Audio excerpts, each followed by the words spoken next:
সূরা আলে ইমরানের মধ্যে পড়েন, হযরত জাকারিয়া আলাইহিস সালাম আল্লাহর কাছে সন্তান চেয়েছেন। বার্ধক্যের একবারে চরম প্রান্তে গিয়ে আল্লাহ তাআলা দোয়া কবুল করলেন। হযরত জিবরাইল নাজিল হয়ে গেলেন আর বললেন, আল্লাহ আপনাকে সুসংবাদ দান করেছেন, আল্লাহ আপনাকে একটি সন্তান দিবেন, পুত্র সন্তান। হওয়ার সাথে সাথে নাম রাখবেন ইয়াহইয়া। সন্তান হবে, পুত্র সন্তান, নাম রেখে দিয়েছেন কে?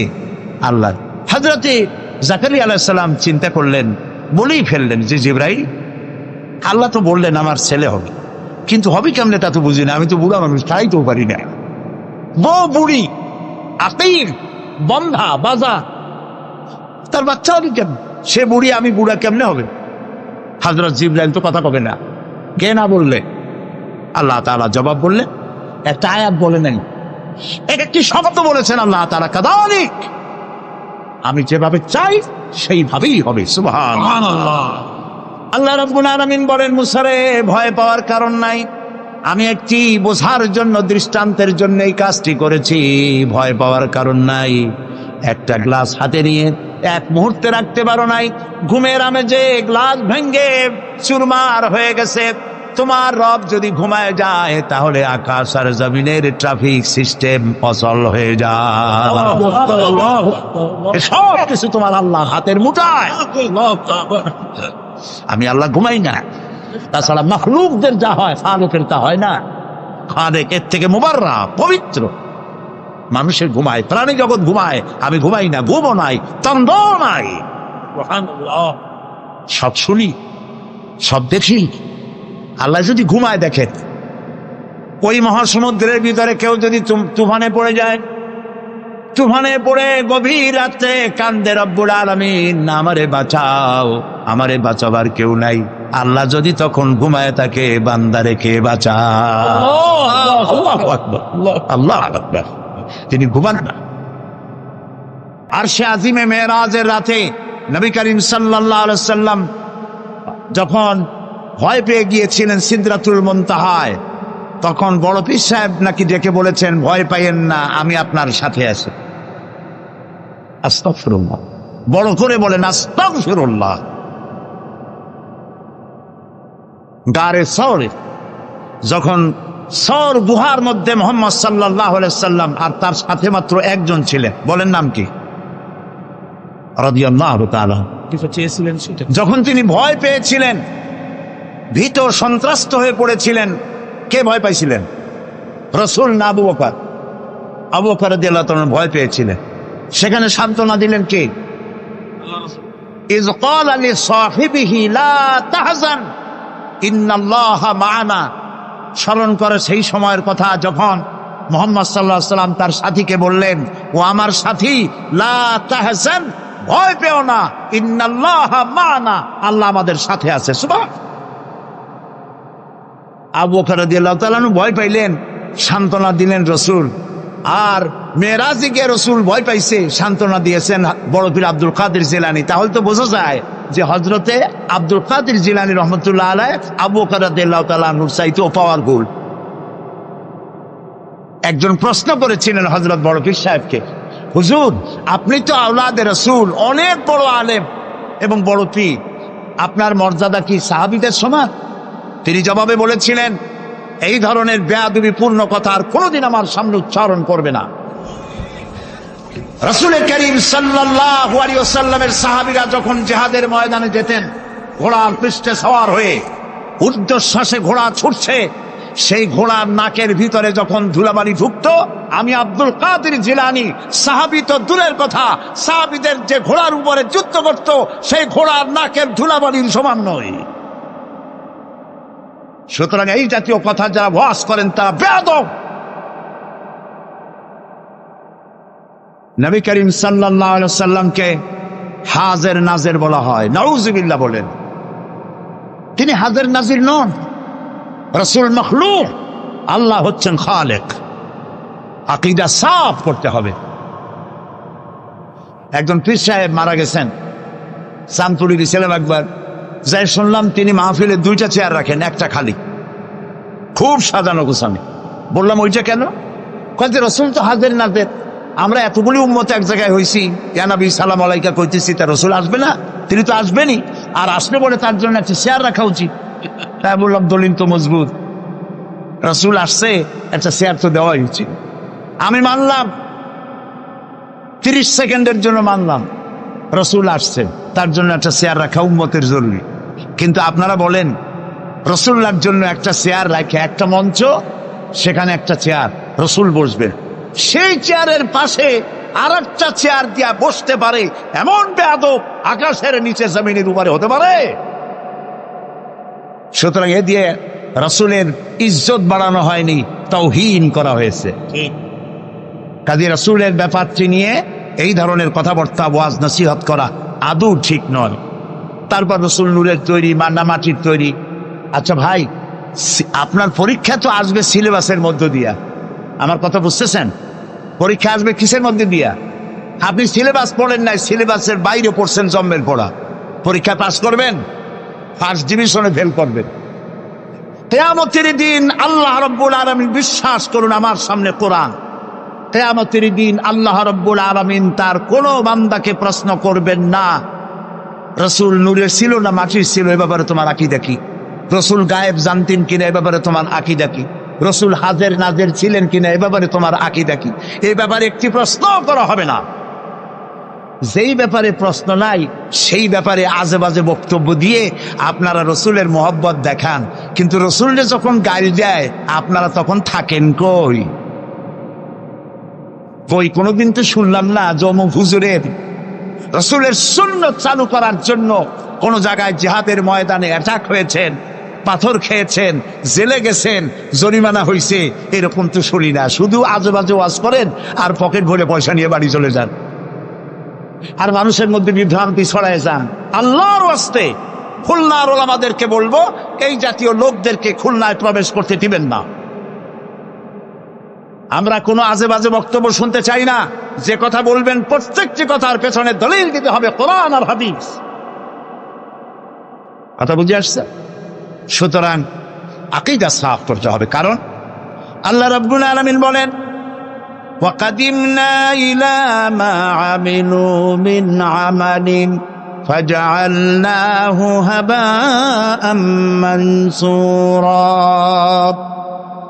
আল্লাহ তাআলা বলেন, কিয়ামতের দিন আমি যখন বান্দার আমল নামার দিকে আমি যখন মনোযোগী হব, ওই আমল নামার ভিতরে আমি যদি শিরক মিশ্রিত দেখি, তাহলে বান্দার আমল নামাকে ধুলাবালির মতো উড়াইয়া দেব,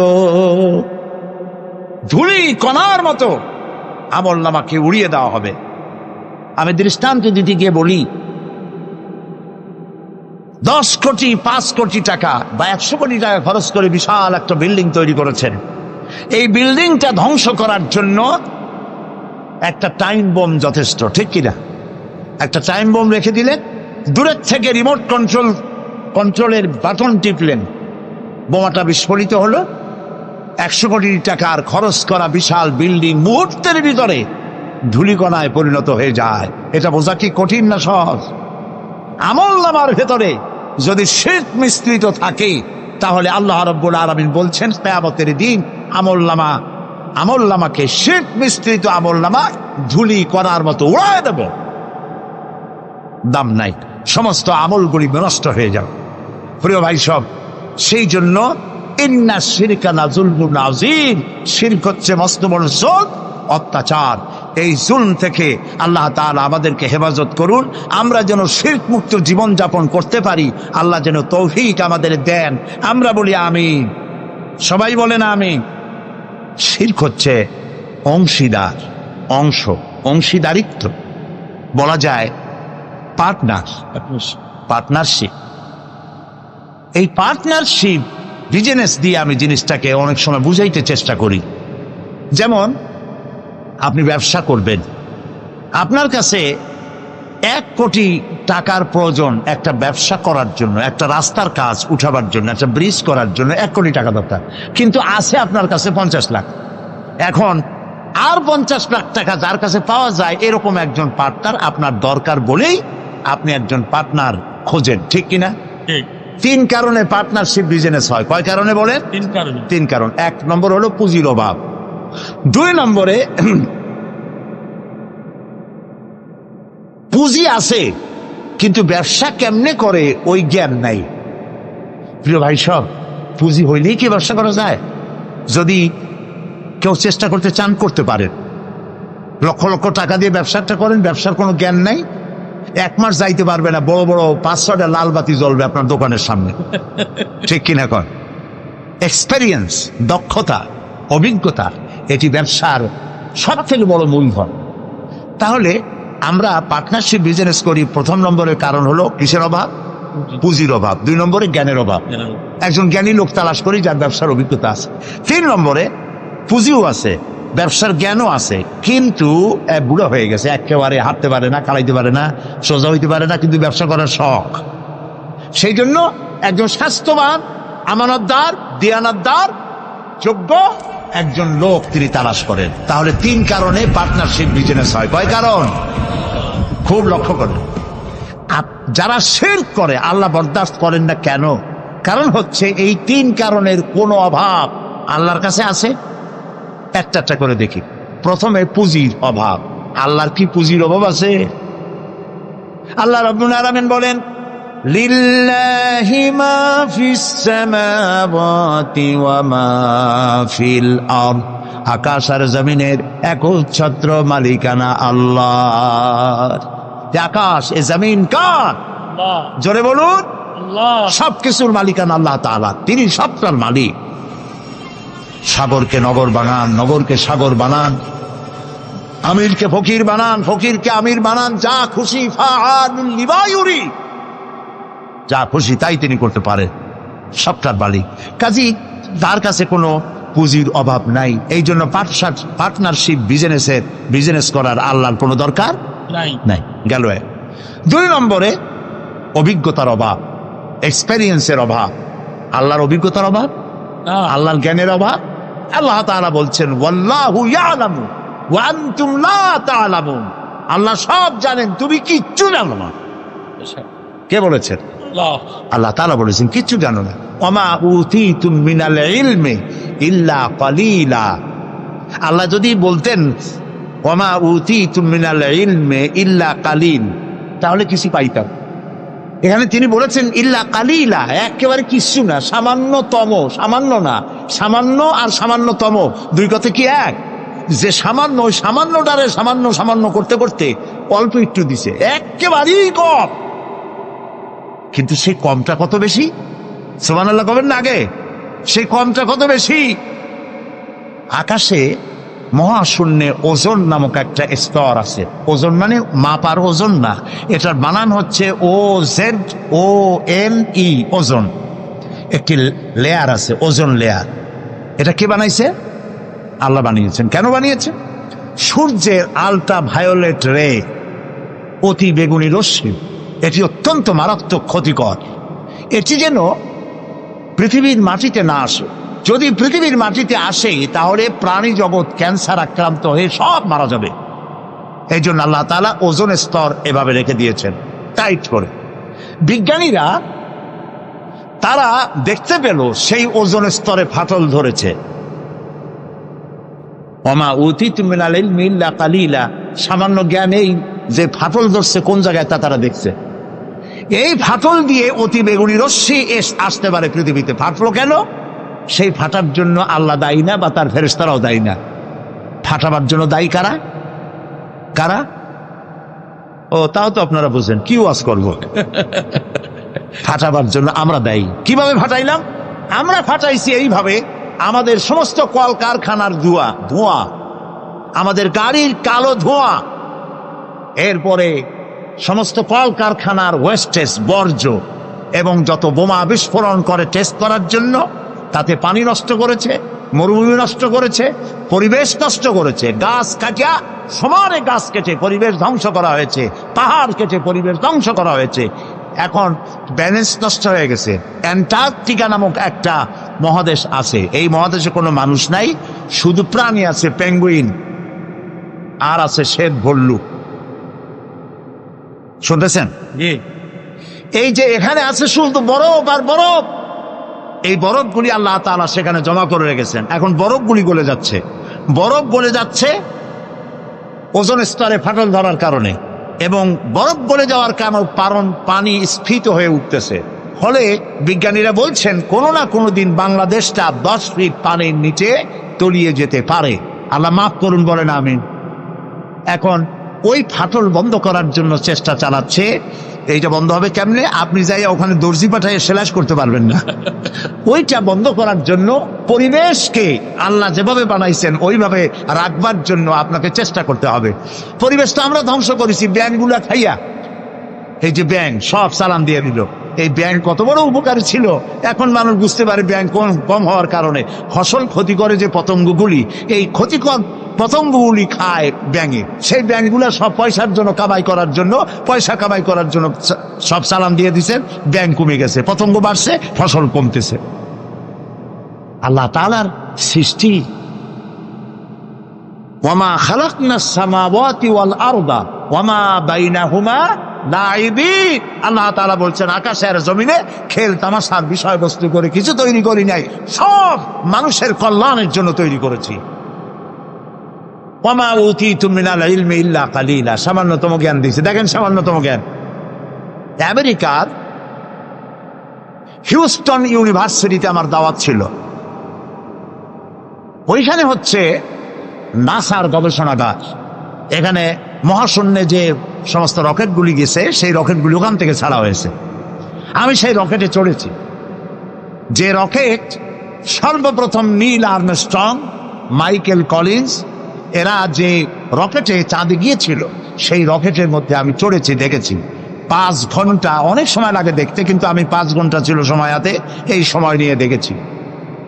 ওই যে মহাশূন্যে চলে গেল তারা, এই যাওয়ার জন্য রকেট যখন যায় তখন এই ধরনের জামা কাপড় পরে যেতে পারে না, কারণ মাধ্যাকর্ষণ শক্তি পার হয়ে যাওয়ার পর ওখানে আবার মাধ্যাকর্ষণ আছে। প্রত্যেকটি সৌরজগতের প্রত্যেকটি গ্রহ উপগ্রহের আলাদা আলাদা ল অফ গ্রাভিটেশন আছে। সুবহানাল্লাহ। একটা আরেকটাকে টেনে ধরছে। আল্লাহু আকবার বলেন। সূর্য পৃথিবীকে টেনে ধরেছে, পৃথিবী সূর্যকে টেনে, একটার সাথে আরেকটা এইভাবে টেনে ধরা আছে। আল্লাহ তাআলা এই ব্যবস্থা করে রেখেছেন। সুবহানাল্লাহ। এই ব্যবস্থাপনা যেদিন শেষ হবে সেদিন কিয়ামত হয়ে যাবে। আচ্ছা, এইখানে কাপড় চোপড় তাদের আলাদা, ওখানে অক্সিজেন নাই, সেই জন্য অক্সিজেন পিঠে বেঁধে সিলিন্ডার বেঁধে নাকের সাথে লাগানো থাকে। দেখছেন না আপনারা ছবি? এরপরে তারা যে খানাগুলো খায় সেই খাবারের জন্য এই রকমের প্লেট হবে না, সেটা ম্যাগনেটিক প্লেট হবে। খাবারগুলো এর মধ্যে আটকা থাকে। যদি আটকানো ব্যবস্থা না হয় তাহলে খাবারগুলো ভেতরে গিয়ে ভাত যদি হাতে নেন ভাতগুলো উড়ে যাবে, একটা একটা ধরে ধরে খাওয়া লাগবে। পানিগুলো ছিটকে যায়, সেই জন্য ট্যাপের উপরে ঢাকনা দিয়ে হাত ঝুপবার ব্যবস্থা আছে, তা নাহলে পানিগুলি বৃষ্টির মতো উড়ে যাবে। এই ব্যবস্থা। এইখানে বিজ্ঞানীরা কি করলো? পৃথিবী থেকে 49 কোটি কিলোমিটার দূরে, 49 কোটি কিলোমিটার দূরে হলো মঙ্গল গ্রহ, যেটাকে মার্স বলা হয়। সেইখানে সোজার্নার নামক একটি গাড়ি পাঠিয়ে দিল আমেরিকার নাসা থেকে। এটি 10 কেজি ওজনের একটি রোবটের মতোই। ওর মধ্যে একটি গাড়ি আছে, 6 চাকার একটি গাড়ি। সেই গাড়িটা নিয়ে এটা চলে গেল, রকেট এটা চলে গেল। 49 কোটি মাইল অতিক্রম করতে কয়েক মাস সময় লাগলো। এরপরে সেখানে নামলো, নামার পরে পর্দাটা ফেটে গেল, গাড়িটা বেরিয়ে আসলো। ওতে ছিল হাই পাওয়ারের ক্যামেরা দিয়ে ছবি তুলবে এবং ছবিগুলি ওখান থেকে ট্রান্সমিট করবে নাসায়। চিন্তা করেন, 49 কোটি মাইল দূরে সেইখান থেকে ক্যামেরায় ফটো তুলছে আর ফটো ট্রান্সমিট করতেছে মাটিতে। সেই ফটো তুলতে তুলতে, ফটো আসতে আসতে বিজ্ঞানীরা দেখলেন, কম্পিউটারে তারা দেখতে পেল যে ওই গাড়িটা চলতে চলতে হঠাৎ এক জায়গায়, ছোট্ট গাড়িতেও একটা পাথরের সাথে আঘাত লেগে কাত হয়ে গেছে, চাকা 2টা উঁচু হয়ে গেছে। এই যেমন আমাদের দেশে বেবি ট্যাক্সি রাস্তায় মাঝে মধ্যে ছোট মানুষের মতো কাইতে হয়ে পড়ে, ওই রকম কাইতে হয়ে পড়ছে। চিন্তা করেন, এই পৃথিবীর মাটিতে বসে এই দৃশ্য দেখে কম্পিউটার মনিটরিং করে কাইত হওয়া গাড়িটাকে সোজা করে আবার চালাইয়া ছবি পাঠাবার ব্যবস্থা করেছে। ওয়া মা উতীতু মিনাল ইলমি ইল্লা কালিলা। এই যদি হয় সামান্য জ্ঞান, তাহলে আমার আল্লাহর জ্ঞান কত! সুবহানাল্লাহ, আল্লাহু আকবার, আল্লাহু আল্লাহ তাআলা কত জ্ঞানী! সুবহানাল্লাহ, সুবহানাল্লাহ। তো আল্লাহ তাআলা পার্টনারশিপ বিজনেসের জন্য আল্লাহর, আমি বলছিলাম পার্টনারশিপ বিজনেসের জন্য কয়টা জিনিস দরকার? তিনটা। এক নম্বরে পুঁজির অভাব। পুঁজির অভাব আল্লাহর আছে? এত আস্তে করলে তো হবে না, এটা তো ইমানের প্রশ্ন। পুঁজির অভাব আছে আল্লাহ। দুই নম্বরে আল্লাহ তাআলার জ্ঞানের অভাব আছে, দক্ষতা, এক্সপেরিয়েন্স, অভিজ্ঞতার অভাব আছে। এবার তিন নম্বর কি বলছিলাম কোন তো দেখি? মাশাআল্লাহ, মনে আছে? আলহামদুলিল্লাহ, আলহামদুলিল্লাহ। সবাই পকেট ভরা নাম্বার নিয়ে বাড়ি যেতে পারবে না। 3 নম্বরের শক্তি। আল্লাহ তাআলা বয়সের ভারে এখন ক্লান্ত। বলেন নাউযুবিল্লাহ, বলেন নাউযুবিল্লাহ, আবারও বলেন নাউযুবিল্লাহ।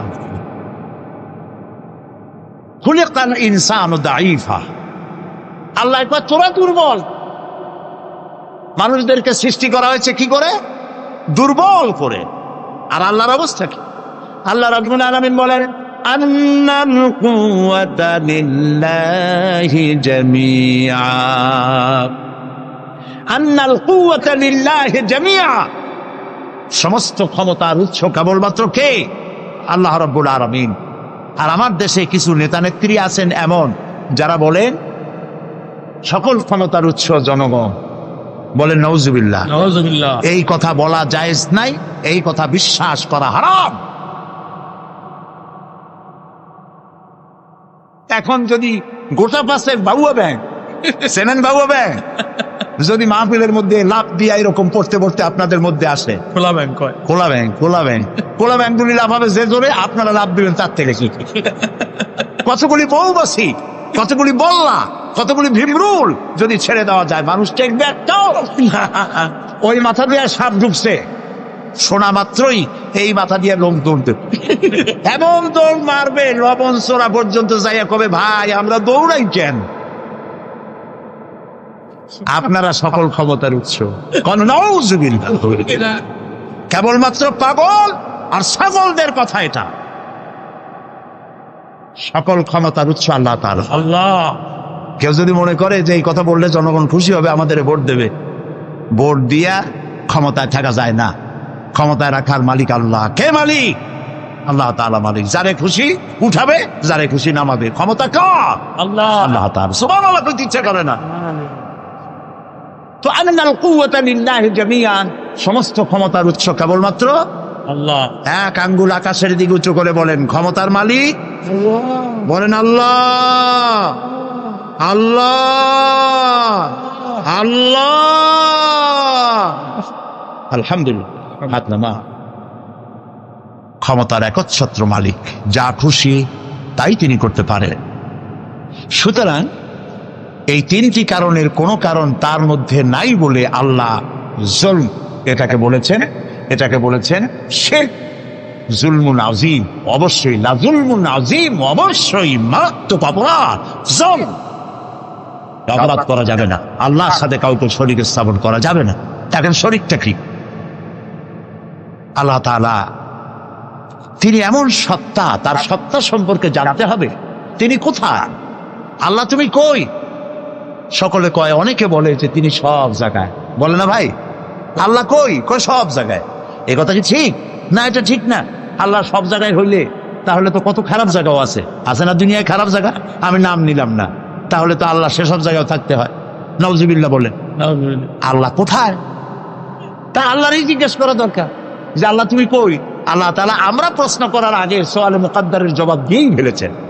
আল্লাহ রাব্বুল আলামিন বলেছেন আর রাহমানু আলাল আরশি ইস্তাওয়া। আল্লাহ তাআলা আছেন আরশে আজিমে। কোথায় আছে বলেন? আরশে আজিম। আরশে আজিমে আছে। লা তাখুযুহু সিনাতুন ওয়ালা নাওম, ঘুমও নাই, তন্দ্রাও নাই। আল্লাহ কয় 6 দিনে আকাশ আর জমিন বানাইছি, আমি ক্লান্ত হই নাই। সুবহানাল্লাহ, সুবহানাল্লাহ। তার ক্লান্তি নাই, তার তন্দ্রা নাই। মুসা আলাইহিস সালাম বলেছেন আল্লাহ তুমি নাকি ঘুমাও না। আল্লাহ কয় বিশ্বাস করো না? কয় আল্লাহ বিশ্বাস করি, তো বুঝি না, না ঘুমায় পারে কেমন? বুঝি না। ইব্রাহিম আলাইহিস সালাম এরকম বলেছিলেন রব্বি আরিনি কাইফা তুহিয়াল মাউতা, আল্লাহ তাআলা মরারে জিন্দা বানাও কেমনে? আল্লাহ কয় আওয়ালাম তুমিন, বিশ্বাস করো না? কয় বিশ্বাস করি। বিশ্বাস না করে পারা যায়? নবী মানুষ বিশ্বাস করি, তবে কিনা কানে শোনা কথা আর চোখে দেখা একটু তো ব্যতিক্রম হয়।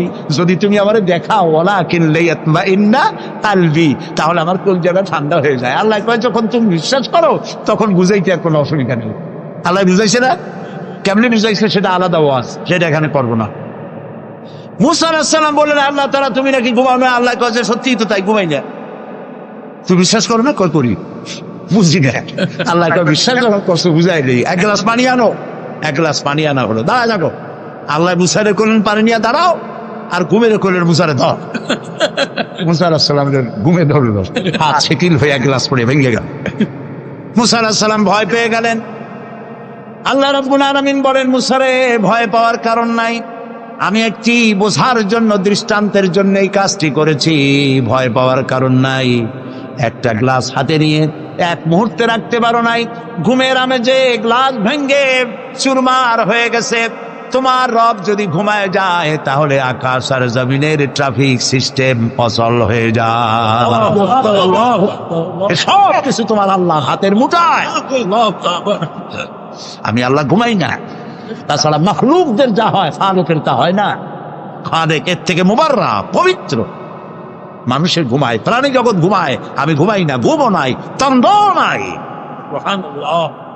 সব শুনি, সব দেখি। আল্লাহ যদি ঘুমায় দেখেন, ওই মহাসমুদ্রের ভিতরে কেউ যদি তুফানে পড়ে যায়, তুফানে পড়ে গভীর রাতে কান্দে রব্বুল আলামিন আমারে বাঁচাও, আমারে বাঁচাবার কেউ নাই। আল্লাহ যদি তখন ঘুমায় তাকে বান্দা রেখে বাঁচাও। আল্লাহ আকবার। তিনি ঘুমান না, তার শোনার মধ্যে কোনো সীমাবদ্ধতা নাই। আমার শোনার মধ্যে সীমাবদ্ধতা আছে। ওই মাহফিলের ওই কোণা থেকে কেউ আওয়াজ দিলে আওয়াজ এখানে আসবে না, ঠিক না? খুব জোরে চিল্লানি না দিলে এখানে আসবে না। তাহলে আমাদের শোনার মধ্যেও সীমাবদ্ধতা আছে। আল্লাহর এরকম আছে না? মহাসমুদ্রের অতল তলদেশে শৈবালের গায়ে লাগানো ছোট্ট একটি পোকা, যা মাইক্রোস্কোপ যন্ত্র ছাড়া দেখা যায় না, এমন ছোট্ট একটি পোকা যদি ক্ষুধার জ্বালায় চিৎকার মারে, নদীর ভিতরে কেউ শোনে না, জমিনে কেউ শোনে না, অন্তরিক্ষে কেউ শোনে না। আল্লাহ রাব্বুল আলামিন বলেন ওই পোকার আওয়াজও আমি শুনতে পাই। সামিউন বাসীর, দেখতে পাই আর শুনতে পাই। সুবহানাল্লাহ। ওই আল্লাহর সাথে আপনি শিরক করবেন কেন? অর্থাৎ যা কিছু আল্লাহর কাছে পাওয়া যায় গায়েব থেকে, আবার কথাটা খুব বিষয়টা কঠিন, সেজন্য একটুখানি মন দিয়ে শুনতে হবে।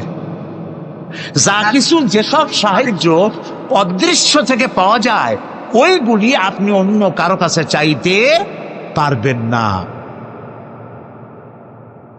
কিন্তু যা কিছু মানুষের কাছে পাওয়া যায় তা চাইতে পারবেন। আপনার ঘরে পেঁয়াজ নাই, মেহমান আসছে, ঘরে চিনি নাই, চা খাওয়া লাগবে। সেই জন্য আপনার বউ অথবা আপনার ছেলে মেয়ে যদি পাশের বাড়িতে পাঠান যে পাশের বাড়ি থেকে এক কাপ চিনি নিয়ে আসো, আবার কিনে আমি তোমার ফেরত দেবো, এরকম করি না আমরা?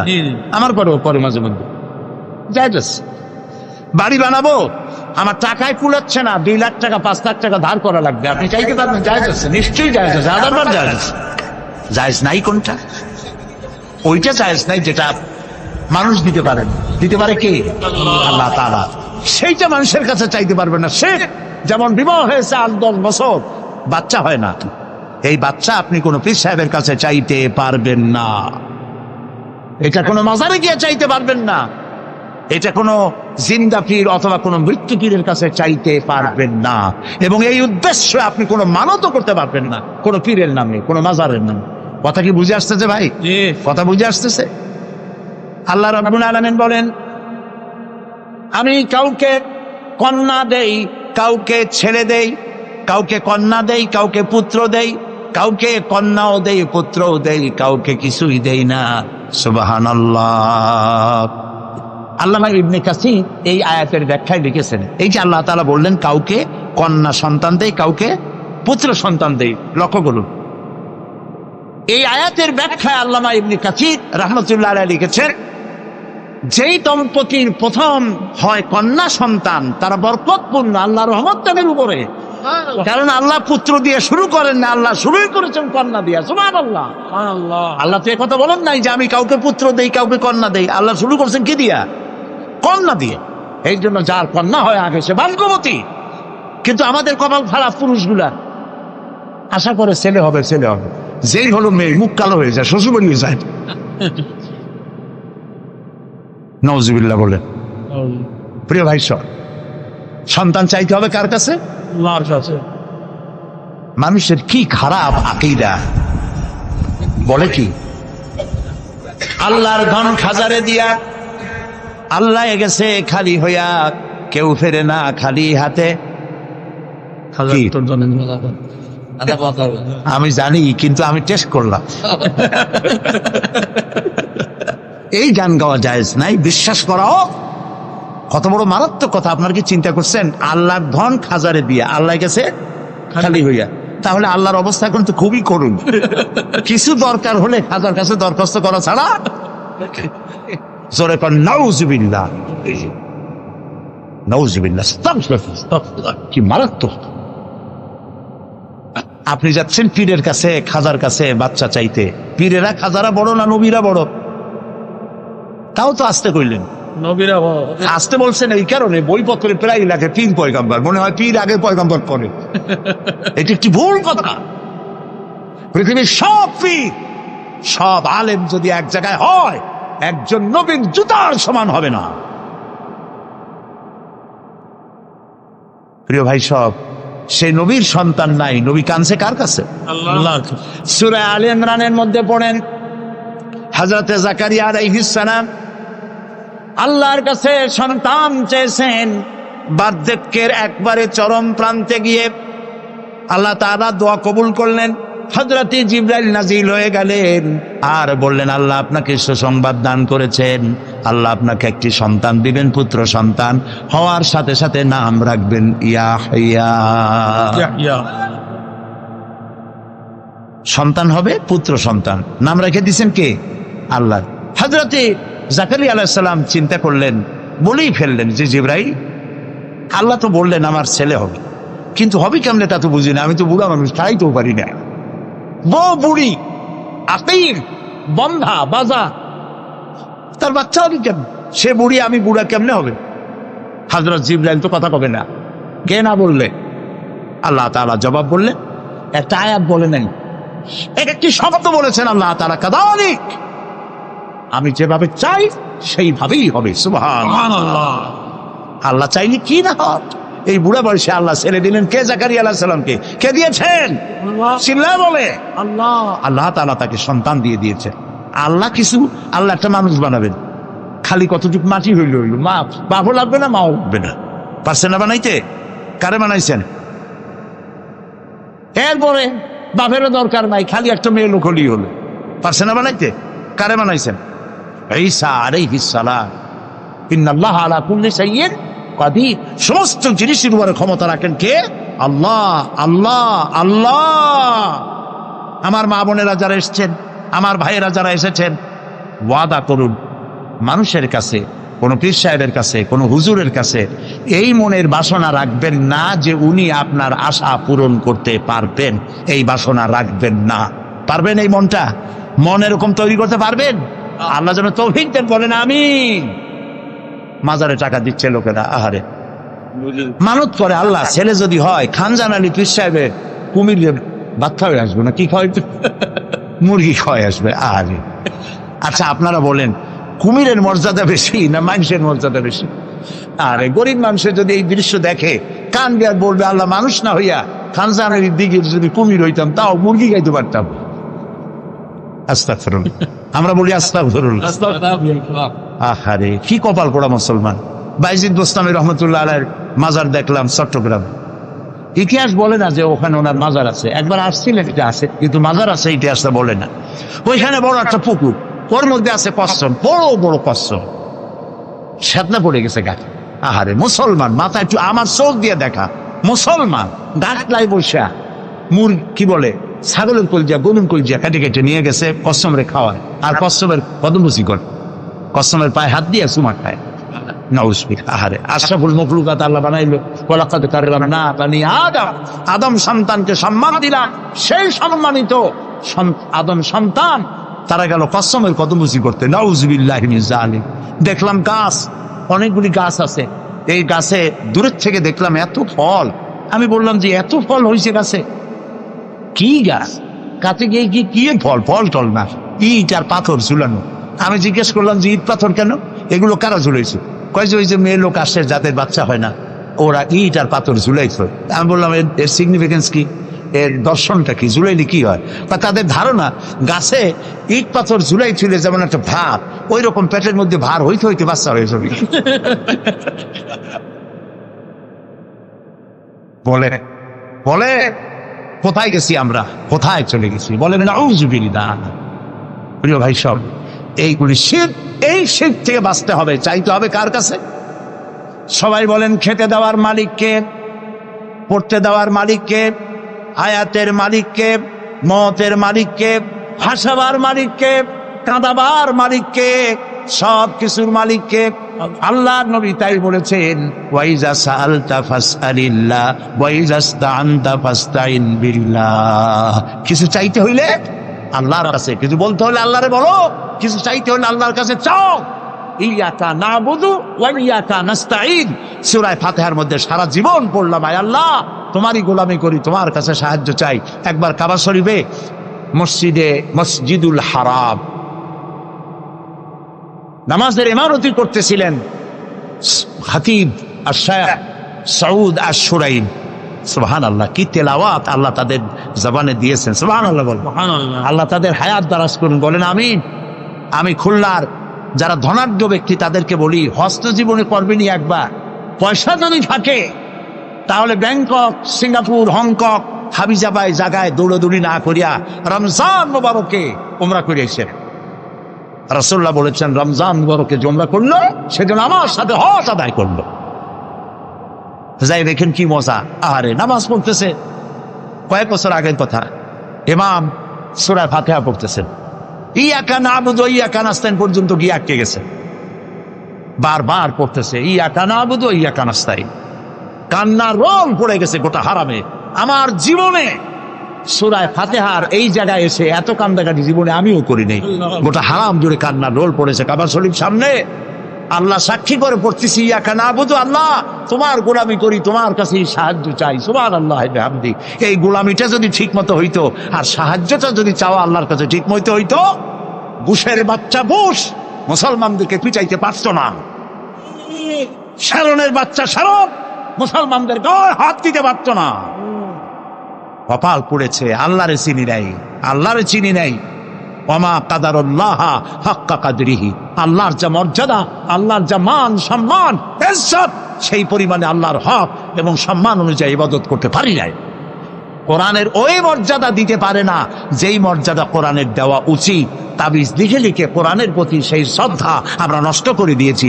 তাই এক শ্রেণীর লোকেরা বলে কোরআন হলো পুরাণ, 1400 বছর আগের কোরআন মানুষের উপকার, অর্থনীতি, সমাজনীতি দিবে কি?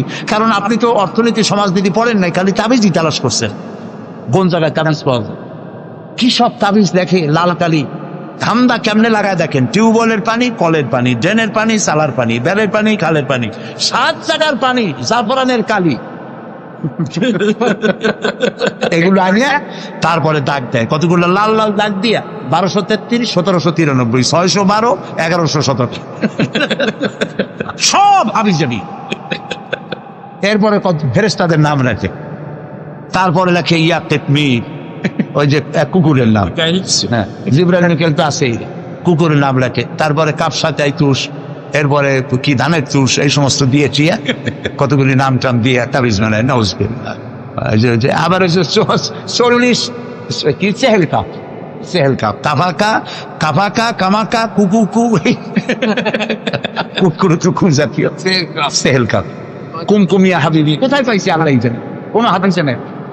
শাইখুল হাদিস হযরত মাওলানা মনোয়ার হোসেন মাদানী বসে আছেন, আমি যদি ভুল বলি বলে দিই, আজানি কি কোনো হাদিসে রাসূলুল্লাহ তাবিজের অনুমতি দেন নাই। হযরতে আব্দুল্লাহ ইবনে মাসউদ রাদিয়াল্লাহু তাআলা আনহু এবং হযরতে হুযায়ফা রাদিয়াল্লাহু তাআলা আনহু সহ অসংখ্য সাহাবী ছিলেন, যারা তাবিজকে শিরক বলেছেন, জায়েজ বলেন নাই, শিরক বলেছে। এরপরে গ্রামে দেখছি কলার ফেতরা, কলার পাতা শুকায় গেলে ওটা কি কয়? বাসনা কয়, বাসনা বলে, ফেতরা বলে। ওগুলো পিসাবদের কাছে নিয়ে যা, তারপর কলার ফেতরা গির দিয়া এরপরে মানুষের গলায় গান দা হারে। মানুষ কি ছাগল? আল্লাহ বানাইলে সম্মানিত, পরে ফেতরার খোল বাঁধে দেয় গলায়। কিছু কিছু বাচ্চা দেখা যায়, ছোট ছোট বাচ্চা এতগুলা তাবিজ হাঁটতেও পারে না। আমি চিন্তা করছি বাচ্চা যদি কথা কইতে পারতো, বাচ্চা কইতেছে আল্লাহ কি অপরাধ করছি, মায়ের পেটে তো ভালোই ছিলাম, এই দুনিয়া আসার পরে এতগুলো তাবিজ দিছে আমার গলায়। এরপরে আজমিরের সুতা, লাল সুতা, কালো সুতা, পিসাবদের কাছে সুতা নিয়ে যায়, ওরা সুতায় ফু দেয়, ফু দেয় গিরে দেয়, ফু দেয় গিরে দেয়। আহারে, একদম জায়েজ নাই, এগুলো ব্যবসা। প্রিয় ভাই সব, রাসূলুল্লাহ এই কাজ করেন নাই, একজন সাহাবীও তাবিজ লেখেন নাই। ঝাড়ফুঁক জায়েজ, এর অনেক হাদিস আছে ঝাড়ফুঁক জায়েজ আছে, রাসূলুল্লাহ নিজে করেছেন, ঝাড়ফুঁক করেছেন। আর ঝাড়ফুঁকের জন্য দুটি আলাদা সূরা আল্লাহ তাআলা নাযিল করে দিয়েছেন, মাওয়াজাতাইন, সূরা ফালাক, সূরা নাস। হাদিস শুনুন, রাসূলুল্লাহ বলেছেন সূরা ফালাক, সূরা নাস সকালে 3 বার আর রাতে 3 বার পড়ে হাত দুটো এরকম করে ফু দিয়া, সেই দুটি হাত গোটা শরীরে তেল ডলে যেরকম, ওইরকম করে গোটা শরীরে যে করবে, শয়তানের, দুষ্ট জিন এবং দুষ্ট মানুষের সকল প্রকারের অনিষ্টতা থেকে আল্লাহ তাকে হেফাজত করবেন বলেছেন রাসূল করিম সাল্লাল্লাহু আলাইহি ওয়াসাল্লাম। সুতরাং প্রিয় ভাই সব, তাবিজের কাছে আল্লাহর রাস্তায় যাবেন না আর শিরক করবেন না। আল্লাহ তাআলা বলেছেন আলাইসাল্লাহু বিকাফিন আবদা, আমি আল্লাহ, আমি আমার বান্দার জন্য যথেষ্ট নই? আপনারা কোন অবশ্যই যথেষ্ট, আপনারা বলেন অবশ্যই যথেষ্ট। সুতরাং এই কাজগুলির মধ্যে যাওয়া যাবে না, চাইতে হবে কার কাছে? আল্লাহর কাছে। নবী করিম সাল্লাল্লাহু আলাইহি ওয়াসাল্লাম হযরতে মুআজ রাদিয়াল্লাহু তাআলা আনহু রাসূলের পেছনে গাধার পিঠে বসা ছিলেন। নবী করিম সাল্লাল্লাহু আলাইহি ওয়াসাল্লাম বললেন ইয়া মুআজ, তিনি বললেন লাব্বাইক ওয়া সাদাইক। রাসূলুল্লাহ আবার বললেন ইয়া মুআজ, 3 বার। কয়বার? 3 বার। 3 বার। হযরত মুআজ বললেন লাব্বাইক ওয়া সাদাইক, হে রাসূল, গোলাম হাজির। রাসূলুল্লাহ জিজ্ঞেস করলেন মুআজ, তুমি কি জানো বান্দার উপর আল্লাহর হক কি আর আল্লাহর উপর বান্দার হক কি? তিনি বললেন আল্লাহু আ'লামু ওয়া রাসূল। সাহাবীদের জবাব এরকমই ছিল, আল্লাহ এবং তার রাসূল ভালো জানেন। আরেকটা হাদিস মনে পড়ে গেল মাঝখানে, এইটা বলার আগে ওইটা বলিনি। রাসূলুল্লাহর কাছে একজন এসে বলল, শোনেন, রাসূলের কাছে একজন সাহাবী এসে বললেন, হে রাসূল, ওইটাই হয় যেটা আল্লাহ করেন এবং আপনি ইচ্ছা করেন, সেটাই তো হয়। আল্লাহ যেটা ইচ্ছা করেন আর আপনি যেটা ইচ্ছা করেন সেটাই তো হয়। রাসূলুল্লাহ সঙ্গে সঙ্গে ধমক দিলেন, কখনো এই কথা আর বলবে না, সেইটাই হয় যেটা আল্লাহ তাআলা ইচ্ছা করেন, এখানে আমাকে শরীক করো না, আমার ইচ্ছায় কিচ্ছু হয় না, সবাই কার ইচ্ছা হয়? আল্লাহ তাআলা। সাথে সাথে রাসূলুল্লাহ তাকে সতর্ক করে দিলেন।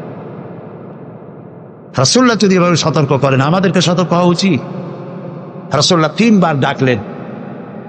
হযরত মুআজকে জিজ্ঞেস করলেন, তুমি জানো আল্লাহর উপরে বান্দার হক কি, বান্দার উপরে আল্লাহর হক কি? তিনি বললেন আল্লাহ এবং রাসূল ভালো জানেন। আল্লাহর নবী বললেন, মুআজ শোনো, আল্লাহর উপরে বান্দার হক হচ্ছে বান্দা আল্লাহর ইবাদতের মধ্যে কাউকে শরীক স্থাপন করবে না, এটাই হলো আল্লাহর উপরে বান্দার হক। আর বান্দার উপরে আল্লাহর হক হচ্ছে যেই বান্দা আল্লাহর ইবাদতের মধ্যে কাউকে শরীক স্থাপন করবে না, আল্লাহ রাব্বুল আলামিন তার জন্য জাহান্নামের আগুন হারাম করে দিবে। খবরদার শিরকের কাছে যেও না। আমরা কি আল্লাহর সাথে দেখা করতে চাই? বলেন, দেখা করতে চাই?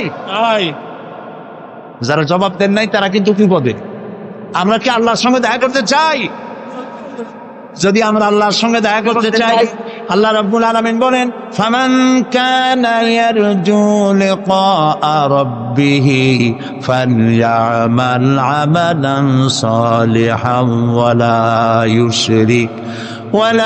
ইউশরিক বিইবাদাতি রাব্বিহি আহাদা।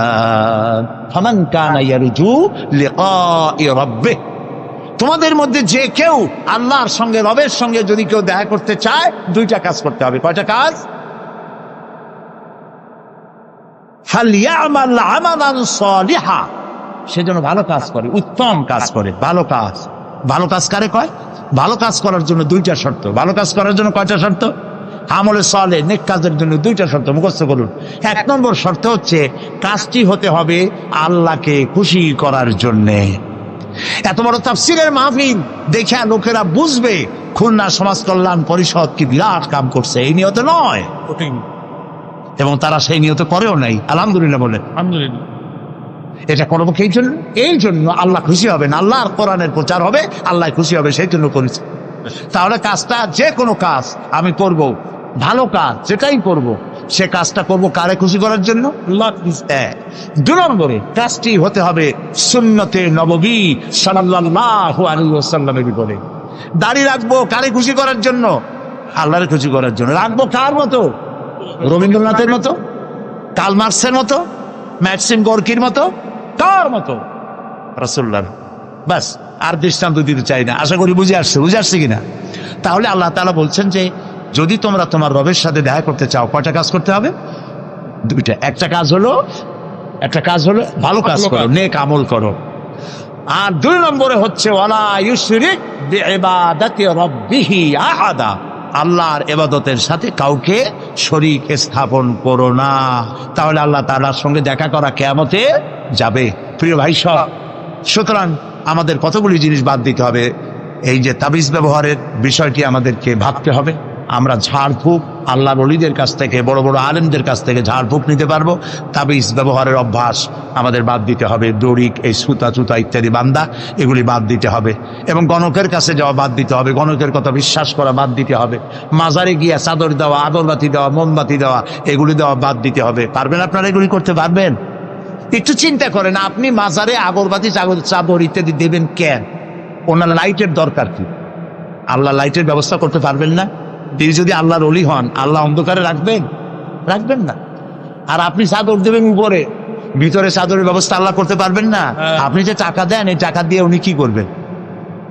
উনি কি কমলা কিনবেন? শীতকালে উনি কি কম্বল কিনবেন? আল্লাহর উপরে বিশ্বাস হয় না কেন? আল্লাহর ওলি যদি হয়, তা আল্লাহ তাআলা তাদের ব্যবস্থা করবেন। সুবহানাল্লাহ। এইখানে আমি মানুষকে বুঝাতে গিয়ে বলি, এইরকম বলি, এইটা বলি, আমি আজকের মতো শেষ করবো।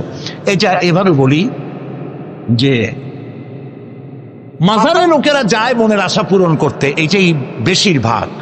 জিয়ারতের চাইতে মনের উদ্দেশ্য বেশি থাকে, নির্বাচনে যেন আমার দল নিয়ে জিততে পারি, এই জন্য আগে একটা মাজারে যাওয়া দরকার। ছেলে মেয়ে হওয়া, চাকরিতে প্রমোশন, ব্যবসায় উন্নতি ইত্যাদি, এই জন্য যায়। এখন আপনারা বলেন, হযরত শাহজালাল রহমতুল্লাহ আলাইহির মাতৃভাষা কি? বলেন। তিনি ইয়ামান থেকে এসেছিলেন, তার মাতৃভাষা আরবি। হযরত খাজা মুঈনুদ্দিন চিশতি রহমতুল্লাহ আলাইহির মাতৃভাষা কি? আরবি। বড় পীর আব্দুল কাদের জিলানী রহমতুল্লাহ আলাইহির মাতৃভাষা কি? আরবি। প্রিয় ভাই সব, এবার বুঝছেন, এই তিনজন আল্লাহর ওলির নাম নিলাম, আল্লাহর মাহবুব বান্দার নাম নিলাম, ওনারা তিনজন আরবিতে, মাতৃভাষা আরবি। আপনার মাতৃভাষা কি? বাংলা। আপনি গিয়া ওইখানে বাংলায় বললেন, বাবা খাজা বাবা শাহজালাল, খাজা বাবা মুঈনুদ্দিন চিশতি রহমতুল্লাহ আলাইহি, আমার তো ছেলে নাই, ছেলে দাও। আমি তো মামলা ব্যবসা জিতাই দাও, আমার তো ব্যবসা হয় না, আমি তো রোগের সঙ্গে শেষ হয়ে গেলাম, আমার রোগ ভালো করে দাও। এই যে বললেন, উনি কি বুঝলেন না? গেল এক নম্বর। দুই নম্বরে, আপনি যখন বলতেছিলেন, তিনি তখন চেতনা না ঘুমে, হয়তো তোমার তিনি গুণে ছিলেন। তা আপনি যে চিল্লাইলেন, এত পয়সা খরচ করে গেলেন, এই উনি তো শুনতেও পাইলেন না, ঘুমিয়ে গেলেন।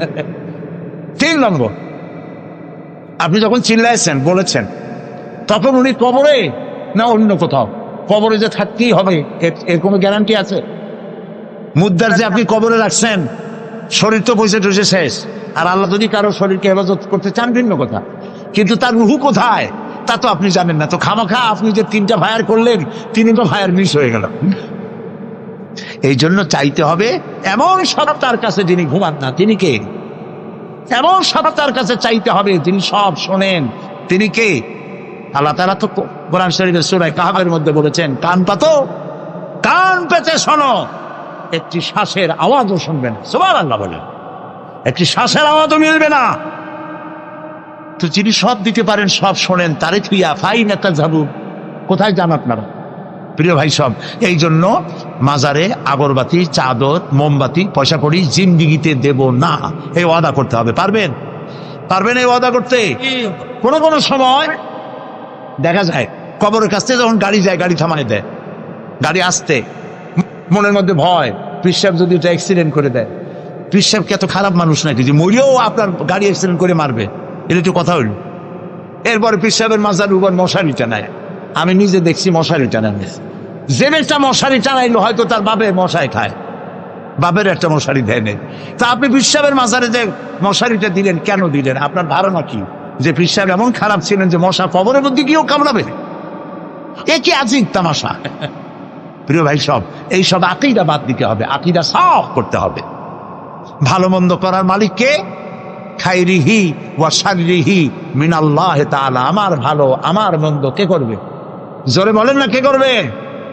এই জন্য জীবনে টাকা পয়সা এই ধরনের কোন কবরে আমরা দেব না, আগরবাতি, মোমবাতি, চাদর দেব না। রাজি আছেন? কারা কারা রাজি? দুই হাত উঁচু করে দেখা। আলহামদুলিল্লাহ বলেন। হামাম জোরে বলেন আলহামদুলিল্লাহ। প্রিয় ভাই সব, এই কথাগুলি ব্যাখ্যা দিয়ে এই জন্য বলি, যাতে করে মুসলমানদের ঈমান মজবুত হতে পারে। ঈমান হতে হবে মজবুত, তা না হলে কিয়ামতে জাহান্নামে যেতে হবে। আল্লাহ যেন আমাদের রক্ষা করেন, আমরা বলি আমিন। সবাই বলেন আমিন। প্রিয় ভাই সব, ঈমান দুর্বল হওয়ার কারণে লোকেরা মাজারে যায়। ঈমান দুর্বল হওয়ার কারণে লোকেরা জীবিত পীর অথবা মৃত পীরের কাছে যায়। হক্কানি পীরের বিরোধিতা আমরা কোনো কালেও করি নেই, আজও করব না, ঠিক কিনা বলেন? কিন্তু ভণ্ড দেওয়ানবাগির বিরোধিতা তো করতেই হবে। আর এক ভণ্ড রাজারবাগে তৈরি হয়েছে, তার বিরুদ্ধে কথা বলতে হবে। যারা দেওয়ালে দেওয়ালে ফতোয়া লেখেন, ঘরে ছাই নাই, সমাজের লোকেরা চেনে না, রাস্তায় রাস্তায় ফতোয়া, এটা হারাম সেটা হারাম, হারামের ফতোয়া কোরআন হাদিস দিয়ে দেওয়ালে রাখে, আর মানুষ দাঁড়ায় সেখানে পেশাব করে। ফতোয়ার প্রতি এমন অমর্যাদাকর অবস্থা বাংলাদেশে জীবনেও দেখি নাই, ঠিক কিনা বলেন? এই লোক নিজের বংশ পরিচয় গোপন করে নিজের নামের আগে সাইয়্যেদ শব্দ বসায়ছে, আর রাসূল বলেছেন যে ব্যক্তি তার বংশ পরিচয় গোপন করে তার উপরে আল্লাহর লানত, সে মালাউন, কিয়ামতে জাহান্নামে যাবে। নিজের মুরিদ বানাতে গিয়ে সেই মুরিদের মাথায় টুপি, টুপির উপরে পাগড়ি, পাগড়ির উপর রুমাল দিয়া পেঁচাইয়া একটা মুরিদের আলাদা সেকশন চালু করেছে। হাদিস শরীফে এ ধরনের আলাদা কোন পোশাক তৈরি করা ইসলামের জন্য নিষেধ। প্রিয় ভাই সব, কোরআনের মাহফিল থেকে ঈমানকে মজবুত করে নিতে হবে। ভণ্ড দেওয়ানবাগী, মিথ্যাবাদী এবং ভণ্ড, তার থেকে গোটা জাতিকে বাঁচতে হবে, রক্ষা পেতে হবে। যিনি নিজের বাড়ির নাম দিয়েছে বাবে রহমত, এটি বাবে গজব, কত বড় বাজে কথা! নিজের নামে লেখে মুহাম্মদ ইসলামের পুনর্জীবন দানকারী। বেয়াদব!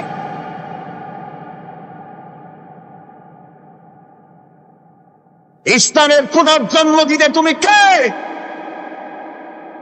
কোন মাদ্রাসায় পড়াশোনা করেছ?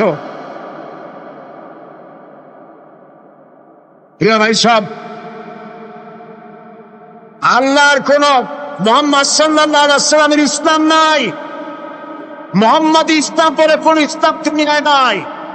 ইসলাম আল্লাহ, ইসলাম কার? আর মুহাম্মদ সাল্লাল্লাহু আলাইহি ওয়াসাল্লাম হচ্ছেন এর প্রচারক।